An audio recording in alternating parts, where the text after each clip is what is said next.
Mark out here. I want to take the opportunity to thank everyone for coming tonight. My name is Stephen Lightfoot. Most of you know me, some of you don't. And I'm on the board of Westmount Ville Marie, the board for this riding where Marc is the MP.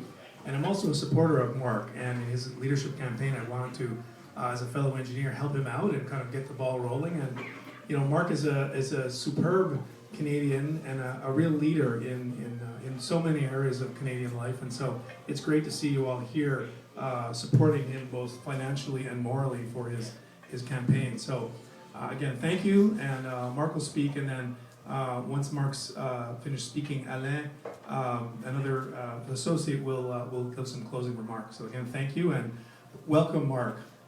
Thank you.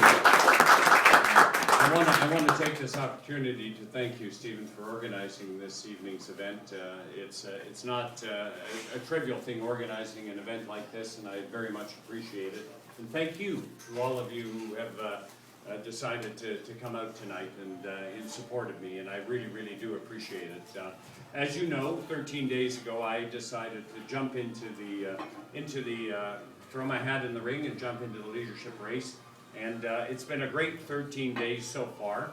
I have a fabulous team behind me, and I think that you'll see in the next 4 months that I will put some politics, some policies on the table, and hopefully I will be the candidate that you will decide is the best one to be the leader of the Liberal Party.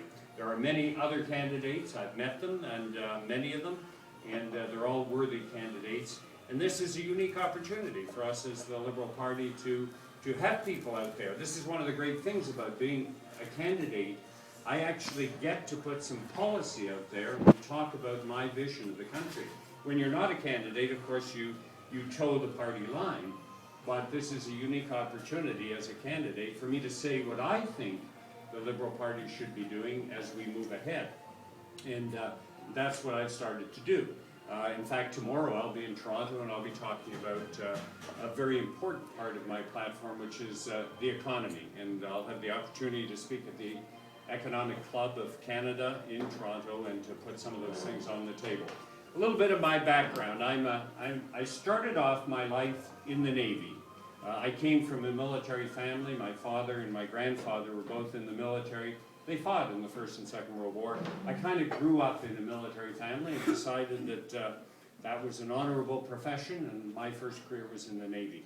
In 1983, I happened to see an ad in the paper that said Canada was going to create an astronaut program, and so I couldn't resist that, and I applied, and I had the opportunity to become an astronaut and had the opportunity to become the first Canadian to fly, and then made 2 other missions in 1996 and 2000. Then I came back to Canada and had the opportunity to be the president of the Canadian Space Agency, which is in Saint-Hubert, just on the South Shore. I was responsible there for about $300 million a year of the taxpayers' money, and that's your money, and responsible for the Canadian Space Program. And I'm very proud of what we did there. There were about 700 people, and we did some great things during the 4 years that I was the president. Then I threw my hat into the political ring and ran for politics, and the first time I ran in Vaudreuil-Soulanges. That was what I call my baptism of fire. I learned a lot of things. I didn't win in that election, but I learned a lot, and most important of all, I got the bug. I said, I'm going to stay in this because I really do feel that politics is an honorable profession, and that if you have the opportunity one day to become a member of Parliament, you have an opportunity to be one of the very lucky people who has a chance to shape the country because you are there in the House of Commons and you are voting on legislation that has a profound effect on all of us here. And so I was lucky to be elected in 2008, and I'm very, very proud to represent Westmount Ville Marie and have represented them since October of 2008. I decided to run in this election for 2 reasons.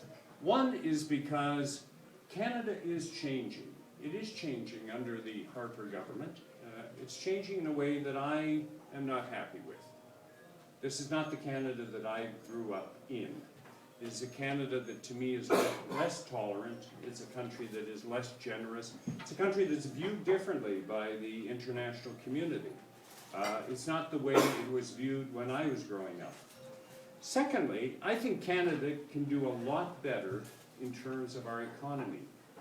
Yes, we are focusing on the natural resources economy in this country, and we're blessed to have natural resources. We must, however, develop them in a responsible manner, and that's something where we have some work to do.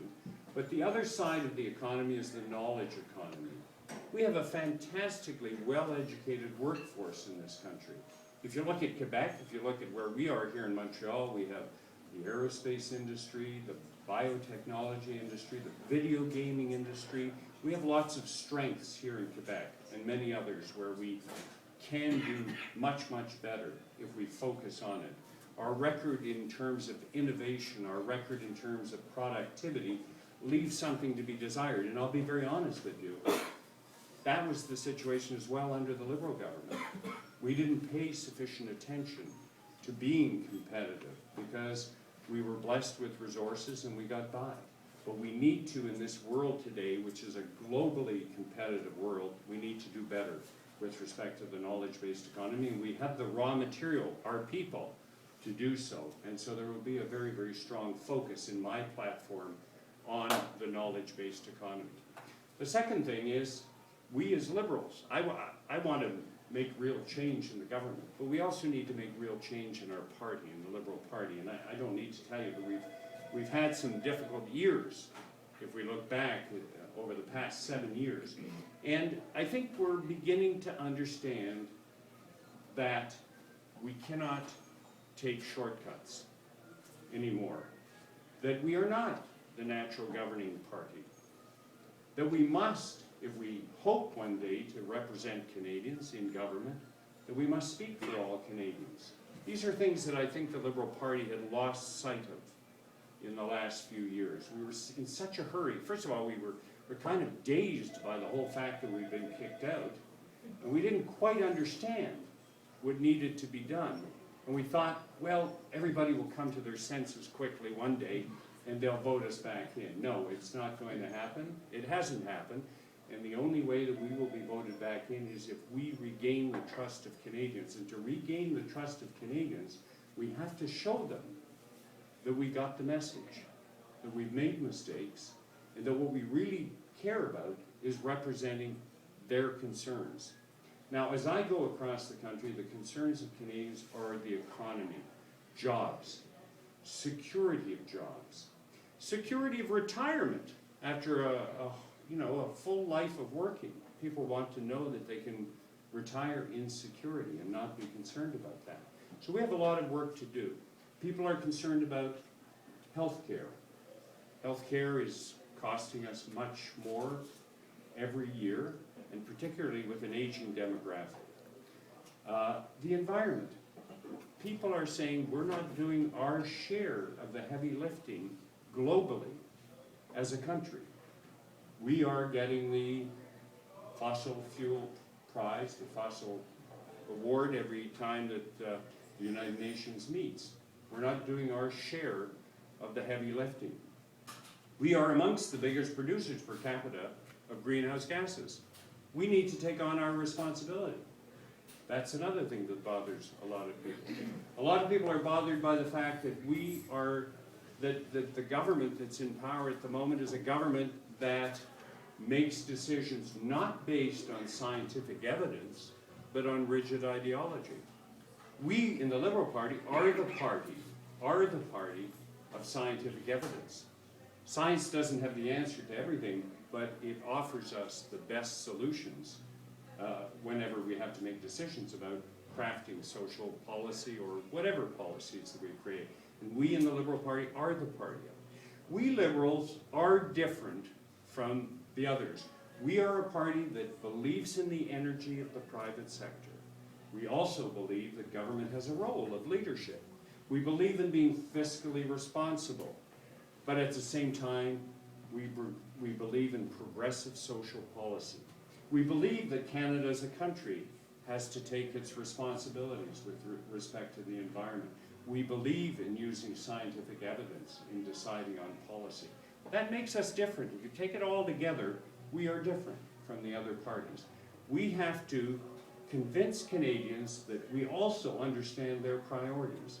And if we do it, if we're humble about it, if we're united, if we're disciplined, if we work very hard, if we avoid mistakes, when 2015 comes around, I think Canadians will come back and look at the Liberal Party as a viable alternative. I would very much like to be the leader of the Liberal Party.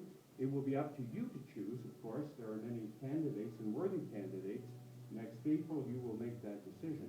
But I think the ballot question is this: who is best able to take on Stephen Harper and Thomas Mulcair? It's not just a question of winning the leadership, it's who can take them on. And I have to tell you, there'll be a 2.5-year run-up to the next election after we choose our new leader. How will that leader be able to take on, I'm talking in the arena of politics, we're talking about some very serious people, Stephen Harper and Thomas Mulcair. That's what we've got to think about when we choose our next leader. We've got to base it on who's got the best ideas, who has the best demonstrated track record in terms of what they've done in their life, and who has the best leadership qualities. Canadians want somebody who is reassuring, somebody who's cool in a crisis, somebody who is strong. Those are the kinds of characteristics that people look for in a leader. I believe I have those, but it's up to me to persuade you, and that's what I intend to do. But I'm very touched by the fact that you've come this evening to show your support for me.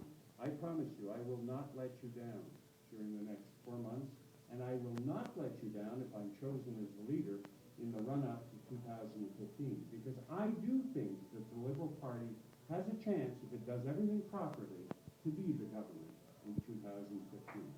Thank you.